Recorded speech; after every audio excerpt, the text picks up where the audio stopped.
Good morning, students.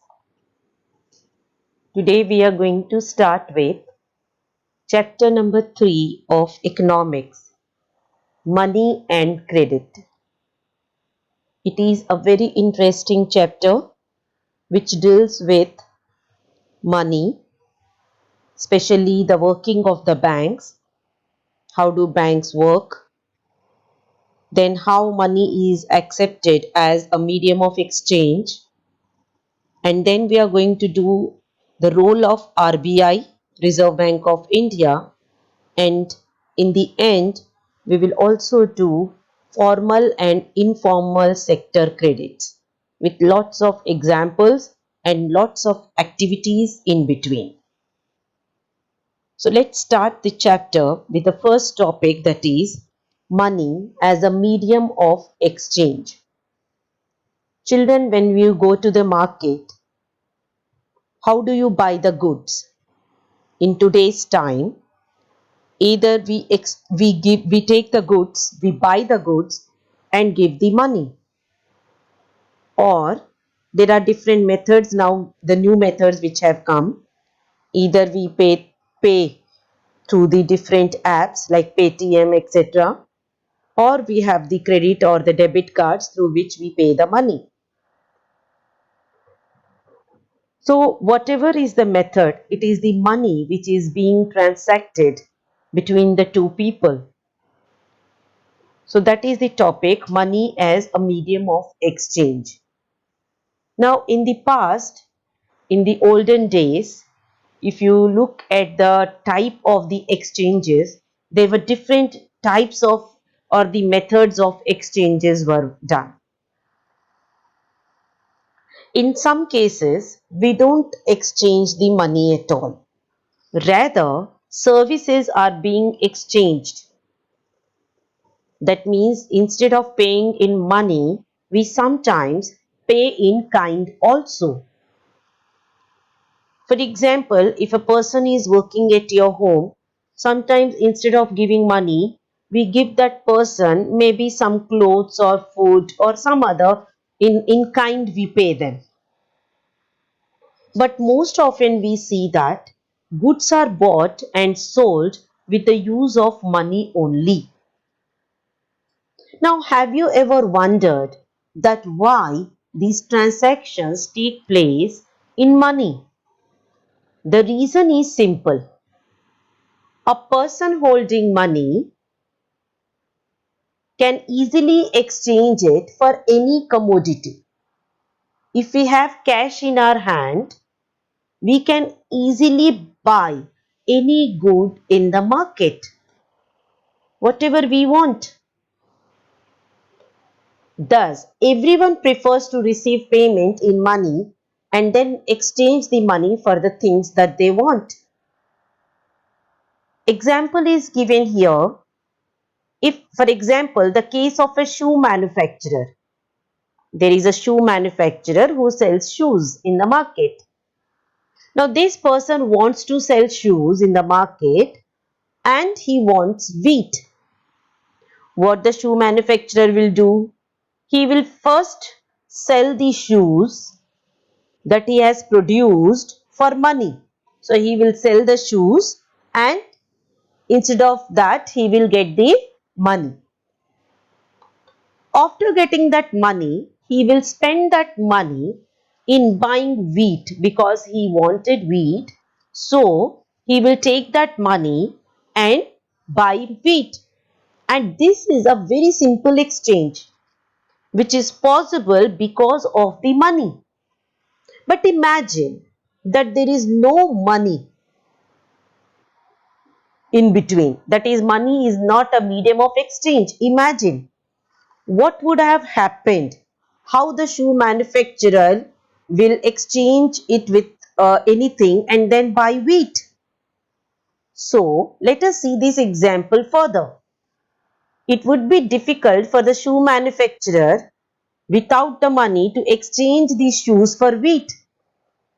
So what he has to do in that case, he would have to look for a wheat growing farmer. First of all, what he has to do then, if there is no money in between, used as a medium of exchange, at that time what the people used to do when the money was not introduced, that time the shoe manufacturer first of all had to find a wheat seller. First of all, he will find the wheat seller. Second thing, he has to find that kind of a wheat seller who will buy his shoes in exchange. Not only a wheat seller, he has to find that wheat seller in the market who will buy his shoes and sell wheat to him. So that is both the parties. That is both, either even the shoe seller is ready to sell the shoes to the wheat seller, and the wheat seller should be ready to buy the shoes. So is it necessary? Do you think that is it necessary that the wheat seller want the shoes? What will happen suppose if the wheat seller doesn't want the shoes? He doesn't want the shoes. He wants something else. How the exchange will take place then?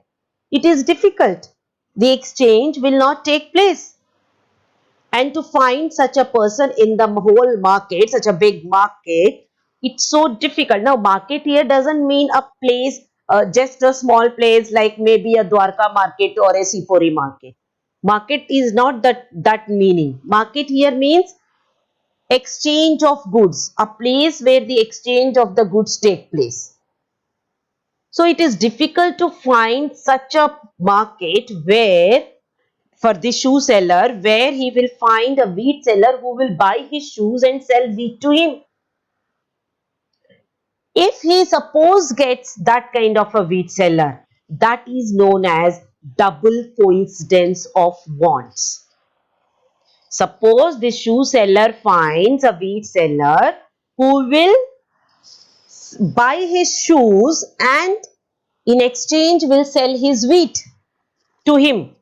So now here the exchange is taking place between the two people, and that is what is called double coincidence of wants.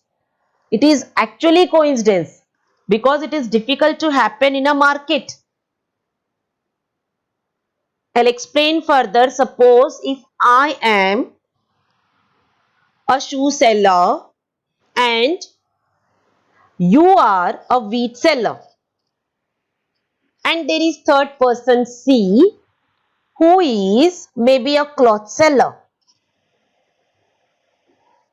So I want to sell shoes and want to buy the wheat. But you, who are a wheat seller, you don't want the shoes. So the exchange will not take place. But if you want to buy the shoes and sell wheat to me, then what has happened between you and me? It is, that situation is called as double coincidence, because one side the coincidence is that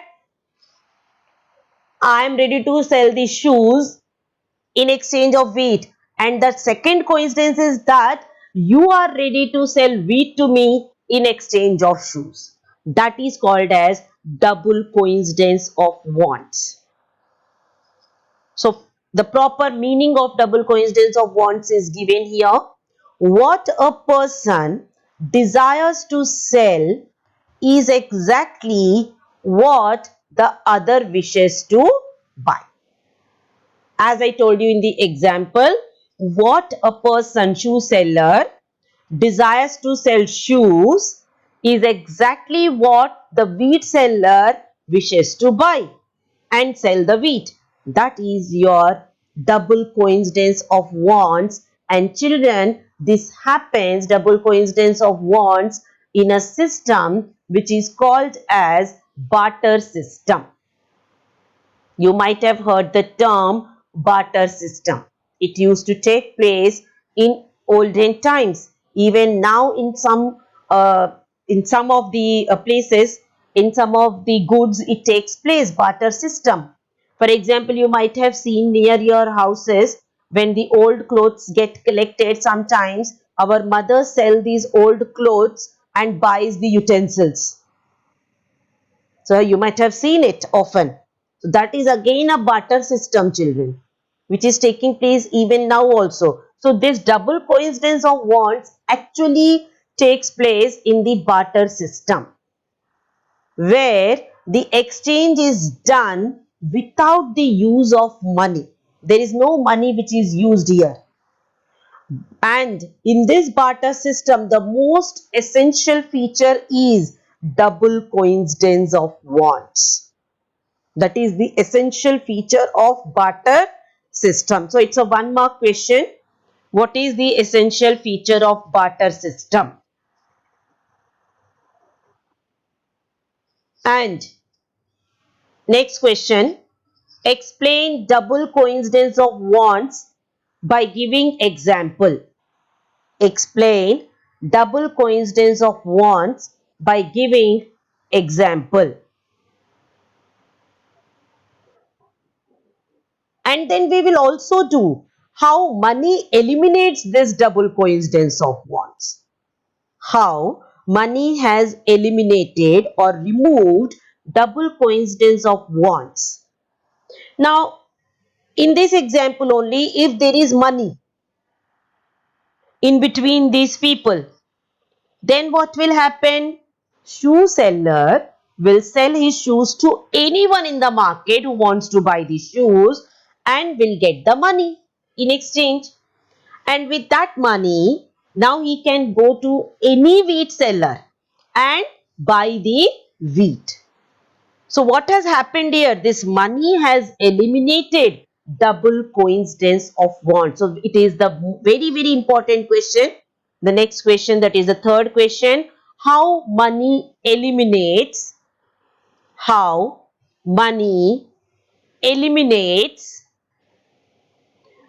double coincidence of wants. How money eliminates double coincidence of wants. Explain by giving example. This chapter, almost for every question, children, you will be asked with example. So with the example only you have to explain it. As I have given the same example to you, in the case of shoe manufacturer, if there is money, then the double coincidence of wants is not required. A shoe manufacturer can easily sell his shoes, get the money, and he can look for a farmer who can from whom he can buy his wheat which he requires with the help of this money. So that is how, with the help of money, double coincidence of wants can be removed. And you have also seen that by using this money, it acts as an intermediate in the exchange process. So money here is acting as a bridge or an intermediate in the exchange process of the commodities. As we have seen, the shoe seller exchanged his shoes for money, and now he can purchase that wheat or any commodity which he wants in from the market with the use of money. So money acts as a medium of exchange. Money acts as a medium of exchange. So we have the again few questions just below this topic, because we have completed the first introductory topic. Money acts as a medium of exchange. So the first question here is, how does the use of money make it easier to exchange things? This question you can only do by giving example of that shoe seller. So use of money makes it easier to exchange things. For example, when the shoe seller wants to buy wheat, he can sell his shoes in exchange of money.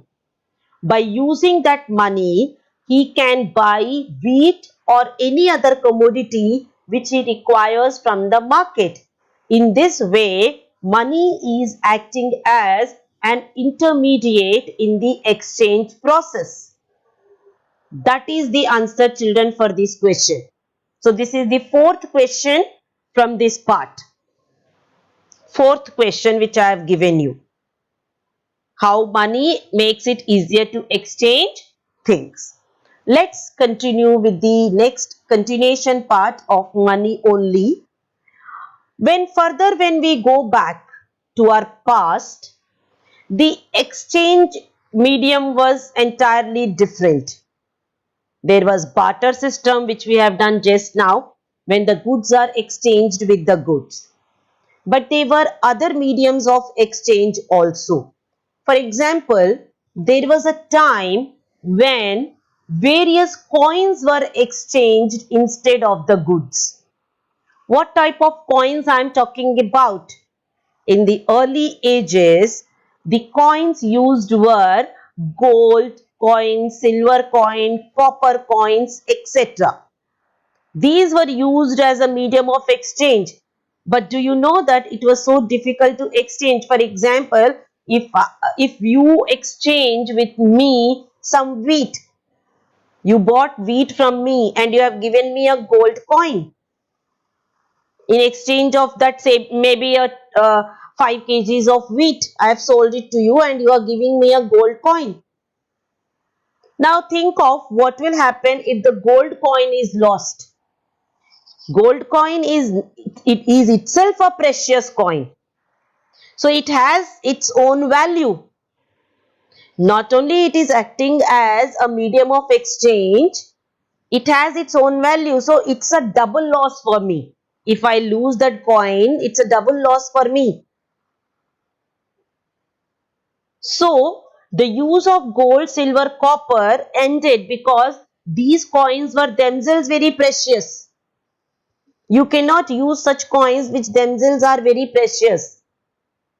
So in just, you think of just exchange of 5 kg wheat, you are giving me a gold coin.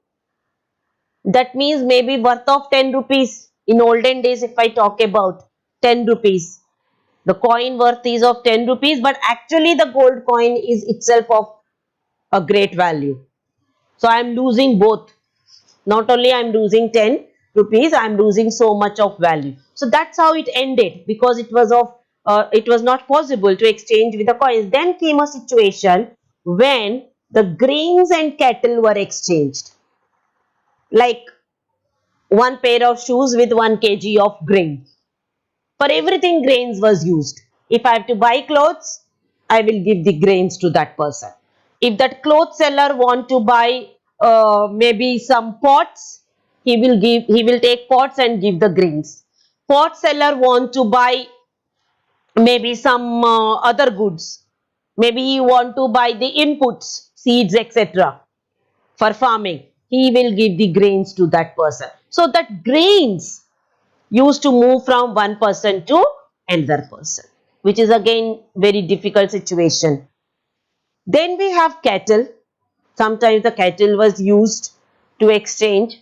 Suppose if I exchange a cattle with you, and when the cattle comes to you, it's a chain. From one person to another person, the cattle is keeping on going. And suppose the cattle dies when it comes to you.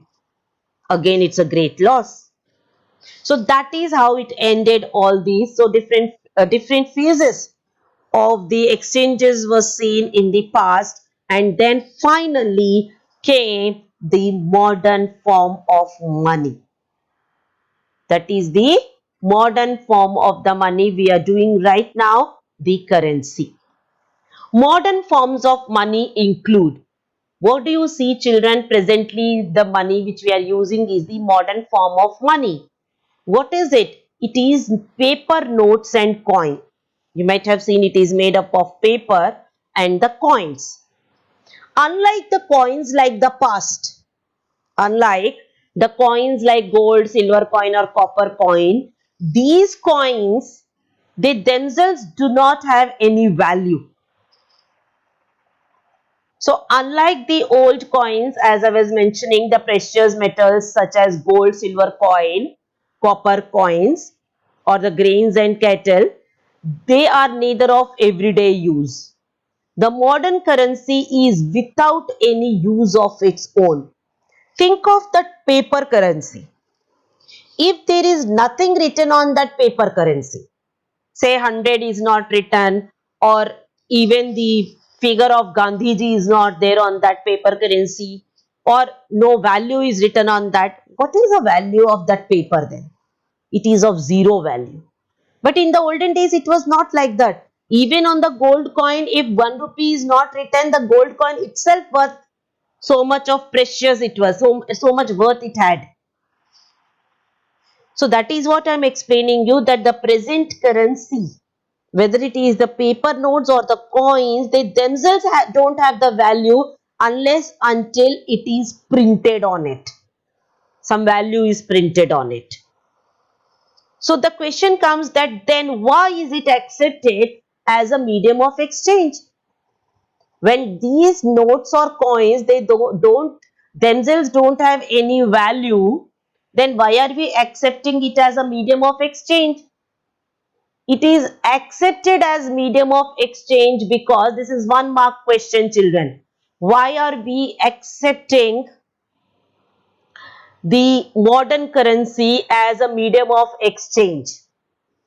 Because the modern currency is authorized by the government of India or government of the country. This modern currency is authorized by our government. That is why it has the value. Like this 1 rupee note which is shown here, if this 1 is not written, it is of zero value. But since 1 is written over there with all other prints which you can see here, valid prints, then it has a value because it has been authorized by government of India. And in India, to issue these currency notes, only Reserve Bank of India is authorized to issue these currency notes on behalf of the central government. So what is the central government doing? Central government is authorized to it has authorized this currency, that this currency will be used as a medium of exchange. But who issues the currency is RBI on behalf of the central government. So I am repeating, central government has authority, it has made authority that this currency will be used in our country. And on behalf of the government of our country, it is the RBI which issues this currency. And as per Indian law, only RBI has the authority to issue the currency. No other organization or person is allowed to issue the currency. Children, if any person or any organization themselves prints the currency, what is that money called as? Do you know? It is illegal, children. It is black money. It is illegal. It is fake notes, which we call it as. It is not allowed at all. Only RBI is allowed to issue the currency. The law legalizes the use of rupee as a medium of payment that cannot be refused in settling transactions in India. In India, if you are making any transactions, any kind of, maybe in lakhs of rupees you are transacting, you're buying goods of lakhs of rupees, or you're selling goods of lakhs of rupees, you cannot deny in accepting the rupees. Because rupees, that is the currency of our country. In India, you cannot ask dollars that no, I don't want to sell it to you unless until you give me dollars. You have to accept the rupees only as a medium of exchange. So no individual in India can legally refuse a payment made in rupees. If I am paying in rupees and somebody refuses, no, I don't want in rupees, I want only in pounds and dollars. No, that is illegal. Hence, the rupee is widely accepted as a medium of exchange. So that is the reason that we are accepting the current currency, which is rupee, as a medium of exchange, because it has been authorized by the central government of India. It is issued by the RBI. No other person has the legal authority to issue this rupee. Nobody can deny any kind of exchange made in rupees in India, within India I'm talking about. That is the answer for the question which I have just talked about, that why the money is used as, or that is the rupee is used as the currency, or why should we use currency in the modern currency, the role of modern currency, or why is currency in rupees is accepted as a medium of exchange. So I'm repeating this question again, the last question. Why is modern currency in rupee, why is modern currency in rupee is accepted as a medium of exchange, is accepted as a medium of exchange? Answer is, it is accepted. There are 4 points. First point, it is accepted as a medium of exchange because it has been authorized by government of the country. It has been authorized by the government of the country. Second point, Reserve Bank of India issues currency notes on behalf of the central government. RBI issues currency notes on behalf of the central government. That is your second point in this answer. Third point, no organization or a person can issue the currency in our country. Third point, law legalizes the use of rupee as a medium of payment. Law legalizes the use of rupee as a medium of payment that cannot be refused, that cannot be refused in any transactions made in India.